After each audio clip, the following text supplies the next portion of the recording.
Coach, welcome to the playoffs. First time as a head coach. But I got to know, what would this guy be thinking right here? Wow. Young Dave Canales. That's incredible. Carson High School. What would that guy be thinking of where you're at right now? Shoot, that was a league championship team right there. Yeah. So that guy's probably thinking, guys, if we just do right, we can beat anybody. We'll be right in it at the end. You think about, obviously, just the journey. I mean, you were hired about 2 years ago, and now just seeing where this team has been able to build with you and Dan and everybody together, just what makes you the most proud of you guys being in this moment right now? It's the process. It's the hard work that goes into it and all the decisions that have to be made. You brought up Dan, and I just think about the team that we're building and the pieces that we need. And we're always talking, and we're always sit down together and, where are we at with this guy or that guy? What do we need going forward in the offseason? All the conversations, assembling a team that will allow us to play Panthers football, that will allow us to put out a product out there that we can be proud of. And that's where we're at. We're proud of this. We're proud of what we've done throughout this season, and to prove to ourselves, to prove to the team, guys, if we play great football, we can play with anybody. You mentioned proving a lot. You really set the tone first day of training camp. You said, I don't think people are going to want to play us. And you guys have had a lot of signature wins over the course of the season, and now finding your way in the postseason for the first time. You just say Panthers football. What exactly is that, and how did they get to this point where you guys have a chance to hoist the Lombardi Trophy, one of 14 teams? It's our style. It's our play style. It starts with great effort, great enthusiasm, great toughness, playing smart, and finally finish. And from the minute I got here, I wanted our players to understand finish will be our calling card. We will be a great finishing team. That's why we work on situations all the time, end of half, end of game, whether we're in a 2-minute situation or a 4-minute situation to run the clock out. We have to be comfortable in those modes. And so we practice it, we talk about it, we show them examples of those things, and finishing plays right, finishing it legally, but with great effort and strain. And that's the type of team that we've put together. But there were already guys here that exemplify that. You talk about Derek Brown, J.C. Horn, Chuba Hubbard, guys that just finish by nature. That's who they are, and that's how they practice and how they work. All three of those guys were in the same draft class, or Derek the year before, and then J.C. and Chuba together. Just to see those guys have the first chance to play postseason football, given everything that they've been through over the course of their careers here. How excited are you for those guys, and a lot of these guys, over half of this roster, making their playoff debuts this weekend? I'm so excited as their coach to, the things that I've asked them to do, they've done. When I've challenged them in different ways about how we practice, how we prepare, how we play the game, when I've challenged them, they've taken the challenge every time, and they're hungry, and they just want to know, how can we make this team better? They're amazing teammates. And you look at, obviously, over the course of the season as well, you're obviously balancing the role, not only head coach, but also play caller as well. How do you kind of dial it back sometimes? Don't you have to be in tune with literally everything going on during the course of the game, but also making those adjustments and being able to scheme things up to put the offense in the best position to succeed? And what are the challenges that come with that? I have to trust my staff. First and foremost, I got to talk about Brad Idzik. From an offensive standpoint, he's the guy that keeps the train moving. When I get pulled away for a personnel meeting, something administratively or in the media, Brad's over there and he's keeping the show going. And he's got the staff together. We're talking about our concepts, what we've envisioned, conversations that started 6 years ago in Seattle for he and I, and that continued with us in Tampa, and now in Charlotte for our second year with the Panthers. I have to trust my staff. I have to lean on them. And then I lean on the experience that I have around me. Coach Caldwell, Coach Dom Capers, Harold Goodwin, who's my assistant head coach. When I have something I'm kind of stuck halfway between, it's Goody.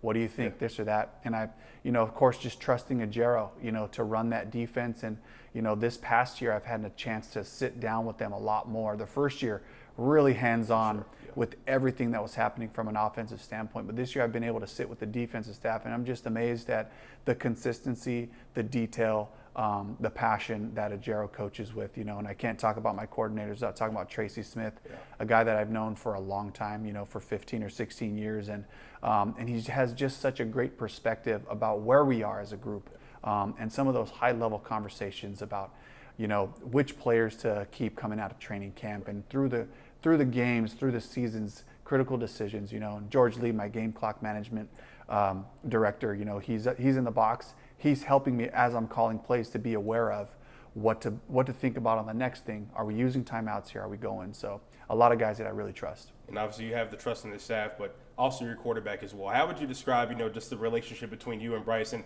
how that's grown over the years and just how you've been able to really get the best out of him now in his third year here?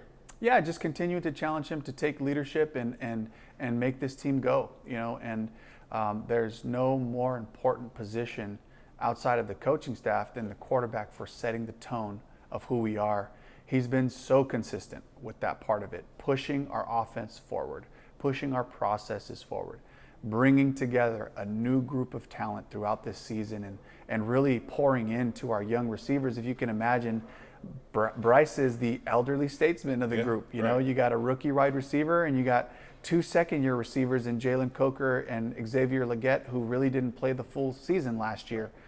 So he's got these guys that he's continuing to work with, talk with, and refine. And it's been really exciting to just see his growth. You mentioned the youth movement. You were very vocal earlier in the season about wanting a lot of these younger guys to play, especially this rookie class, which you look at really everybody from the draft picks to undrafted free agents, they've all made an impact in some kind of way throughout the season.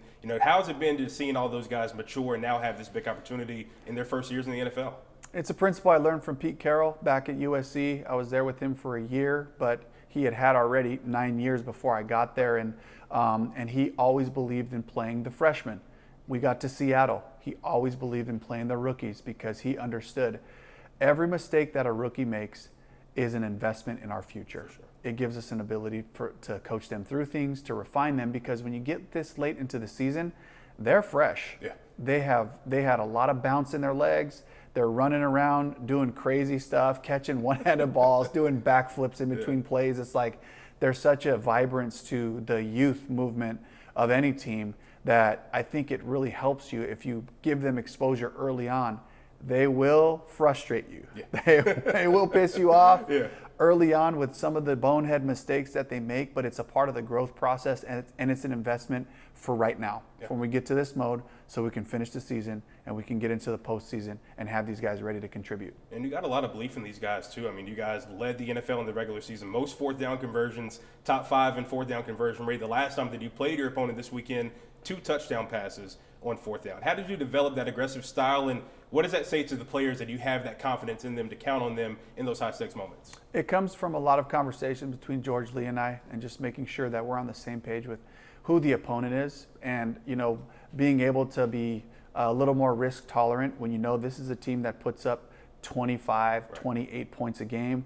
We may need an extra down or two to steal a possession, and for our offense, as we continue to find our identity, we've had some really amazing electric games, and then we've had some games where we've struggled, and to know, like, if I can give Bryce one more down, we can make it happen, and he'll find a way to make it work, and he operates well in those moments. It's not a bigger down for him, it's the same. Yeah. He goes through his execution, he's the same guy, and he allows me to have the confidence to keep giving him opportunities in those situations. Having a QB that's even kale, similar to yourself, just how big of a benefit is that to know that you have a guy that's not really going to let the moment get to him, because he's played in a lot of high-stakes moments before in college. Obviously, he's won a national title, Heisman winner. How much of a benefit is that for you to have a quarterback that's on the same page when it comes to the mindset?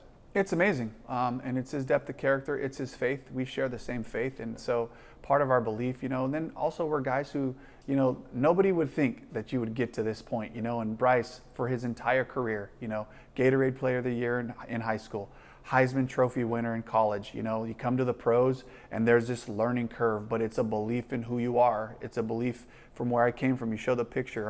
I'm a JV coach from Carson, California 20 years ago, but I believed in a dream. I believe in the fact that if I could just learn from the best, that I could become one of the best. And that's been a pursuit of mine. That's a pursuit of Bryce's, is just continuing to find excellence every day, and have the belief that it'll work out. And you're certainly going to be living a dream this weekend. First home playoff game for this franchise in 10 years. Just your message to the fans ahead of this one, because that stadium out there is going to be rocking this weekend, similar to what we saw in the last 2 home games. Just your message to them, and just the chances that you guys have to potentially make a run this postseason. Yeah, Panthers fans, especially the ones in Bank of America Stadium, we need you. We need you from the start to finish.